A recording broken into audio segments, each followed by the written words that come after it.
Hello friends, welcome to Chinthan. இன்னைக்கு சிம்பிளாக and குயிக்காக சாம்பார் சாதம் எப்படி செய்யலாம்னு பார்க்கலாமா? அதுக்கு ஸ்டவ் ஆன் பண்ணிக்கோங்க, ஒரு ப்ரெஷர் குக்கர் வச்சுக்கோங்க, 1 டேபிள் ஸ்பூன் ஆயில் ஊற்றிக்கோங்க. கடுகு, ஜீரகம், வெந்தயம், பெருங்காயத்தூள், காஞ்ச மிளகாய், கறிவேப்பிலை போட்டு தாளிச்சுக்கோங்க. ஃபைனலாக கூட தாளிக்கலாம். அப்புறமா சாப் பண்ணி வச்சுருக்கிற ஒரு வெங்காயம் ஆட் பண்ணிக்கோங்க. சின்ன வெங்காயம் ஆட் பண்ணிங்கன்னா இன்னும் டேஸ்ட்டு கூடுதலாக இருக்கும். நான் 1 கப் அவரைக்காய் ஆட் பண்ணியிருக்கிறேன்.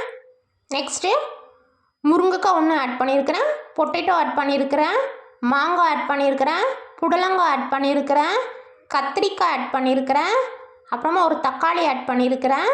நான் மாங்காய் ஆட் பண்ணியிருக்கிறதுனால இன்றைக்கி சாம்பார் சாதத்துக்கு புளி சேர்க்கலை. அப்புறம் சாம்பார் தூள் போட்டிருக்கிறேன், உப்பு போட்டிருக்கிறேன். இது கூடவே நான் அரிசியும் பருப்பும் ஊற வச்சுருந்தேன், அதையும் இது கூடவே சேர்த்து தேவையான அளவு தண்ணி ஊற்றி, எக்ஸஸாக ஊற்றிக்கோங்க தண்ணி. அப்புறம் ப்ரெஷர் குக்கரை க்ளோஸ் பண்ணி ஒரு 5 விசில் விட்டு எடுத்திங்கன்னா சூப்பராக இருக்கும் இந்த சாம்பார் சாதம். நீங்கள் சாப்பிட்டு பாருங்கள். சாம்பார் சாதம் எப்போவுமே கொஞ்சம் குழைவாக வைங்க, அப்படின்னா தான் அந்த ருசி இருக்கும். கீயில் கேஷ்யூ ஃப்ரை பண்ணி இதில் ஆட் பண்ணிக்கிட்டேன். இது ஆப்ஷனல் தான், உங்களுக்கு வேணும்னா ஆட் பண்ணிக்கோங்க, இல்லைனா ஸ்கிப் பண்ணிக்கோங்க.